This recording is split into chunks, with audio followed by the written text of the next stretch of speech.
Hello friends.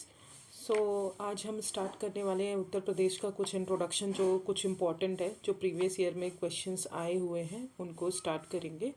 और current affairs वाली series तो चली रही है, वो आपको मिल जाया करेगी टेलीग्राम चैनल पे। तो ये उत्तर प्रदेश का कुछ इंट्रोडक्शन जो पार्ट है वो मैं आपको पढ़ा दे रही हूँ आज। तो अगर बात की जाए इंडिया की, तो आपको इंडिया में अभी पता होना चाहिए कि 2021 की अगर बात की जाए तो 28 स्टेट्स हैं और 8 यूटीज़ हैं। ठीक है, तो 8 यूटीज़ आपको पता होगा। अभी कौन सी न्यू यूटीज़ जुड़ी हैं? जम्मू कश्मीर एंड लद्दाख जुड़ी है। ओके, तो ये आपको पता होना चाहिए। 28 स्टेट हो गए हैं। पहले क्या था, जम्मू कश्मीर भी स्टेट था, तो 29 स्टेट थे, अब 28 स्टेट हो गए हैं और 8 यूटीज़ हो गई हैं। अगर हम उसमें यूपी की बात करें तो 28 स्टेट्स में यूपी जो है हमारा सबसे बड़ा स्टेट आता है। जो उसका ओल्ड नेम जो था यूपी का, यूनाइटेड प्रोविंस था। ठीक है, तो जब ब्रिटिश हमारे यहाँ राज करते थे तो उसका नाम क्या रखा था? यूनाइटेड प्रोविंस था। और संयुक्त प्रांत भी बोला जाता था उसको, हिंदी में उसको संयुक्त प्रांत बोलते थे। यूपी का जो दिवस है, यूपी डे जो है, वो 24 जनवरी को मनाया जाता है। तो ये अच्छे से याद कर लीजिए क्योंकि ये दोनों क्वेश्चंस पूछे गए हैं प्रीवियस ईयर में। तो यूपी का जो डे है, जिसको बोलते हैं दिवस बोलते हैं हिंदी में, वो 24 जनवरी को मनाया जाता है।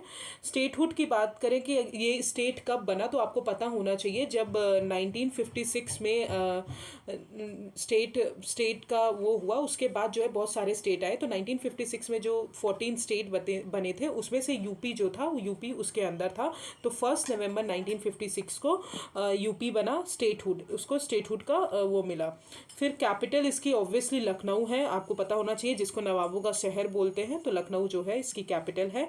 हाई कोर्ट जो है इसका प्रयागराज में स्टेब्लिश प्रयागराज में है। प्रयागराज जिसको इलाहाबाद बोलते हैं, अभी नाम चेंज करके प्रयागराज किया गया। तो आपको पता होना चाहिए कि नाम कैसे चेंज करते हैं। तो स्टेट जो है वो अपने डिस्ट्रिक्ट का या अपने उसका नाम चेंज कर सकता है। उसके लिए पार्लियामेंट की अप्रूवल ज़रूरी नहीं होती है। तो हाई कोर्ट जो है हमारा कहाँ पे है? प्रयागराज में है। और उसका जो डिविजनल बेंच है वो हमारी कहाँ पे है? लखनऊ में है। तो वो भी आप अच्छे से याद कर लीजिए, डिविजनल बेंच कहाँ पे है? लखनऊ में। और हाई कोर्ट कहाँ पे है? प्रयागराज में। फिर लैंग्वेज की अगर बात की जाए तो हमारा जो फर्स्ट लैंग्वेज है सेंसस के हिसाब से जो सबसे ज़्यादा यूज़ होती है यूपी में, वो हिंदी लैंग्वेज है। और सेकंड जो है उर्दू है, जो सेकंड नंबर पे आती है सेंसस के हिसाब से उर्दू है। तो फर्स्ट नंबर पे सेंसस के हिसाब से हिंदी आती है और सेकंड नंबर पे उर्दू आती है। फिर साइन की अगर बात की जाए तो हमारा जो साइन है यूपी का, वो फिश है। तो साइन क्या है? हमारा फिश है।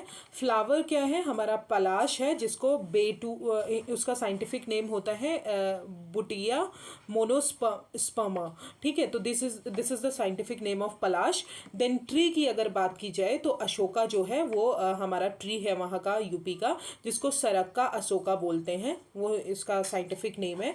बर्ड की अगर बात की जाए तो सरुस्क्रीन जो है वो बर्ड है वहाँ की। आपको पता होना चाहिए सरुस्क्रीन कितनी इंपॉर्टेंट बर्ड है, क्योंकि ये जनरली हमेशा ही न्यूज़ में रहती है। तो आप मुझे इसका आईयूसीएन स्टेटस ज़रूर बताएंगे कि सरुस्क्रीन का आईयूसीएन स्टेटस क्या है। ये आप मुझे ढूंढ के बताइए, कहीं से बताइए। अगर आप लोग फीडबैक देंगे तो हमको ज़्यादा अच्छा लगेगा पढ़ाने में। और सरुस्क्रीन का जो साइंटिफिक नेम है वो एंटीगोन है। ठीक है, तो दिस इज सरुस्क्रीन का साइंटिफिक नेम। फिर मैमल की अगर बात करें तो मैमल जो है हमारा बारहसिंगा है। ठीक है, उसका नाम है रुसरवस डुवेंसिली। This is the scientific name of it. Mammal क्या है हमारा? बारहसिंगा है। बारहसिंगा आई थिंक एमपी का भी फेमस एनिमल है, तो आप उसको एमपी में भी अगर लिंक कर पाए तो ऐसे लिंक कर सकते हैं। तो मैमल जो है हमारा बारहसिंगा है। और गेम की अगर बात करें तो हॉकी जो है वो हमारा यूपी का गेम है। तो this is the some basic things जो आपको बताना ज़रूरी था, क्योंकि इससे आ सकता है। तो एक बार रिवाइज कर लेते हैं। ओल्ड नेम क्या है? यूनाइटेड प्रोविंस है। इस्टेब्लिश कब हुआ हमारा? 1 नवंबर 1956 को। यूपी का डे किस दिन मनाया जाता है? 24 जैन को मनाया जाता है। फुल हाई कोर्ट कहाँ पे है? यहाँ इसका प्रयागराज में है। ठीक है, फ्लावर हमारा पलाश है, ट्री हमारा अशोका है, बर्ड सरुस्क्रीन है, मैमल बारहसिंगा है, और गेम क्या है? हॉकी। तो दिस इज द ये आपको आई थिंक मैंने रिवाइज करवा दिया है, तो आपको याद हो जाना चाहिए।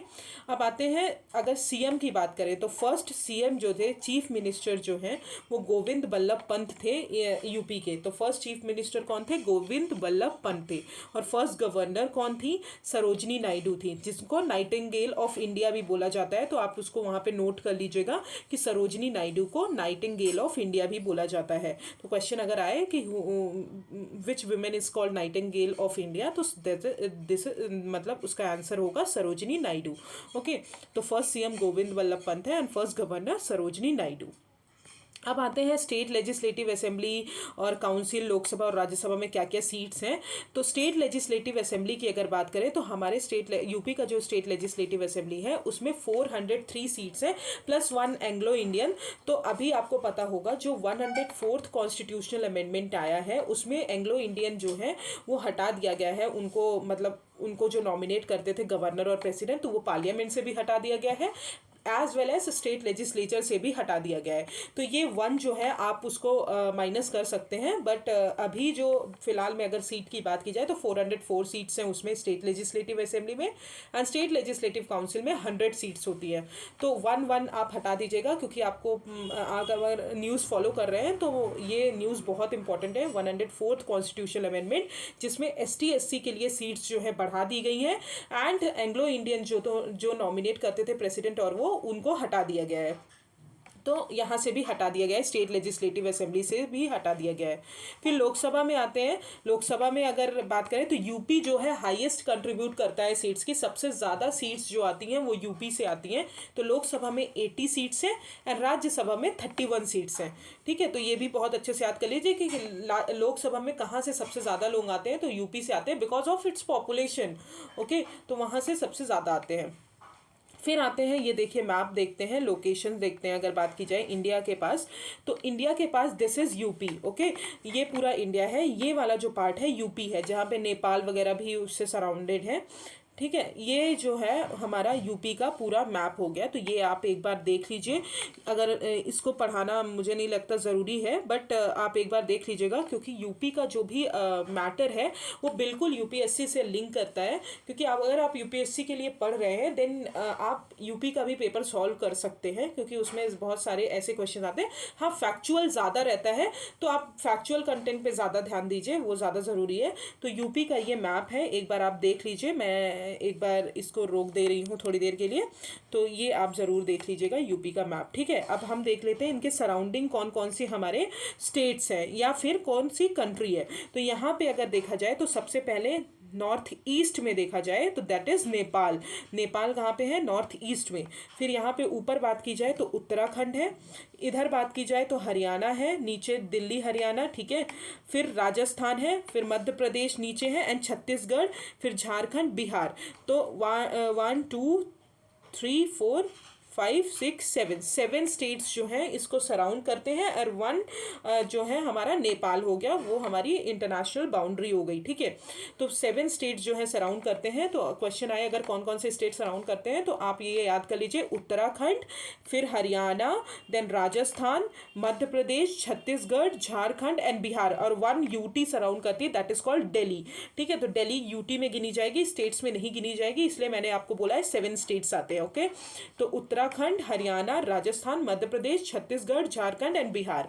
तो ये हो गया हमारा इस यूपी के सराउंडिंग स्टेट्स, एंड नेपाल जो है हमारा नॉर्थ ईस्ट में सराउंड करता है। तो यहाँ पे अगर बात की जाए तो उत्तराखंड के नॉर्थ ईस्ट वाले सेक्शन में हमारा नेपाल हो गया, फिर नॉर्थ वेस्ट वाले सेक्शन में हिमाचल प्रदेश हो गया, यहाँ पे हरियाणा, राजस्थान, दिल्ली हो गया जो वेस्ट में है, नीचे MP हो गया और छत्तीसगढ़ हो गया, एंड देन बिहार और झारखंड। तो दिस इज़ द पूरा मैप का आपको मैंने बता दिया।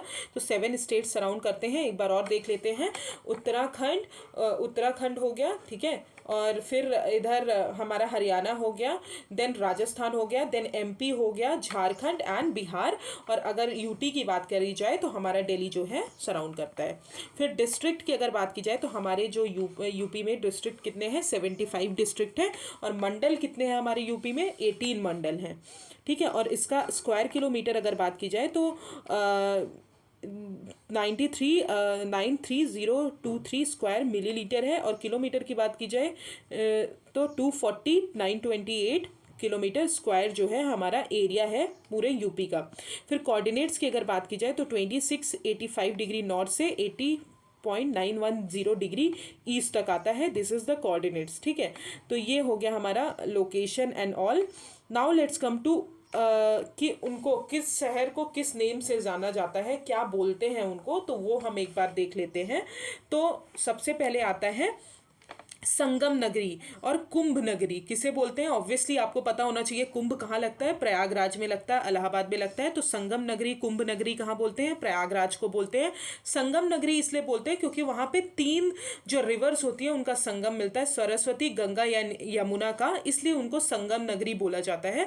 तो प्रयागराज संगम नगरी और कुंभ नगरी किसको बोलते हैं? प्रयागराज को बोलते हैं। फिर गोरख धाम, ऑब्वियसली गोरख नाम से समझ में आ रहा होगा, तो गोरखपुर को बोलते हैं गोरख धाम। फिर भारत का मैनचेस्टर, कानपुर को बोलते हैं, एग्जैक्टली, ठीक है, ये बहुत इंपॉर्टेंट है। भारत का मैनचेस्टर किसे बोलते हैं? मैनचेस्टर ऑफ इंडिया किसे बोलते हैं? कानपुर को बोलते हैं। फिर राम जन्मभूमि अयोध्या, ऑब्वियसली वहां पे वो पैदा हुए थे। कैंची नगर मेरठ को बोलते हैं, ठीक है, कैंची नगर किसको बोलते हैं? मेरठ को बोलते हैं। इत्र नगरी किसको बोलते हैं? कनौज को बोलते हैं। नवाबों का शहर लखनऊ को बोलते हैं। ताज नगरी पेठा नगरी आगरा को बोलते हैं। आपको पता होना चाहिए, पेठा सबसे ज़्यादा वहीं का फेमस है, इसलिए आगरा को बोलते हैं। सुहाग नगरी, चूड़ी नगरी फिरोजाबाद को बोलते हैं क्योंकि वहाँ की चूड़ियाँ बहुत फेमस है, वहीं से बन के सप्लाई होती हैं हर जगह। कृष्ण नगरी मथुरा को बोलते हैं। ताला नगरी अलीगढ़ को बोलते हैं, याद कर लीजिए, अलीगढ़ को बोलते हैं। और कल मैंने न्यूज़ में बताया था कि अलीगढ़ में कुछ इस्टेब्लिश करने वाले हैं, तो वो आप मुझे कमेंट सेक्शन में ज़रूर बताइएगा क्या। फिर बागों का नगरी लखनऊ को बोलते हैं। पीतल नगरी और बर्तनों का शहर मुरादाबाद को बोलते हैं, याद कर लीजिए, बर्तनों का शहर किसको बोलते हैं? और पीतल नगरी मुरादाबाद को बोलते हैं। विश्वनाथ नगरी और घाटों का नगर वाराणसी को बोलते हैं। विश्वनाथ नगरी और घाटों का शहर किसको बोलते हैं? वाराणसी को बोलते हैं क्योंकि वहाँ पे बहुत सारे घाट हैं। आमों का नगर मलिहाबाद को बोलते हैं, दैट इज़ कॉल्ड लखनऊ, क्योंकि वहाँ पे बहुत सस्ते आम मिलते हैं, वहाँ पे सबसे ज़्यादा अच्छे आम मिलते हैं। तो मलिहाबाद और लखनऊ को बोलते हैं आमों का नगर। फिर सुरमा नगरी किसको बोलते हैं? बरेली को बोलते हैं। सुरमा नगरी किसे बोलते हैं? बरेली को बोलते हैं। तो दिस इज़ द इम्पॉर्टेंट सम, क्या शहर को किस नाम से जाना जाता है। तो एक बार रिवाइज कर लेते हैं। संगम नगरी हम कुंभ नगरी प्रयागराज को बोलते हैं। मैनचेस्टर ऑफ इंडिया हम कानपुर को बोलते हैं। कैंची नगर मेरठ को बोलते हैं। इत्र नगरी कनौज को बोलते हैं। सुहाग नगरी और चूड़ी नगरी फिरोजाबाद को बोलते हैं। ताला नगरी अलीगढ़ को बोलते हैं। बागों का शहर और नवाबों का शहर लखनऊ को बोलते हैं। और आमों का नगर भी लखनऊ को बोलते हैं। पीतल नगरी बर्तनों का शहर मुरादाबाद को बोलते हैं। और सुरमा नगरी बरेली को बोलते हैं, ठीक है। और घाटों का नगर वाराणसी को बोलते हैं। तो दिस इज़ द यूपी का जो इम्पोर्टेंट पार्ट था वो मैंने आपको पढ़ा दिया है। Thank you so much. अगर कोई प्रॉब्लम है तो आप मुझे कमेंट सेक्शन में कमेंट कर सकते हैं। Thank you.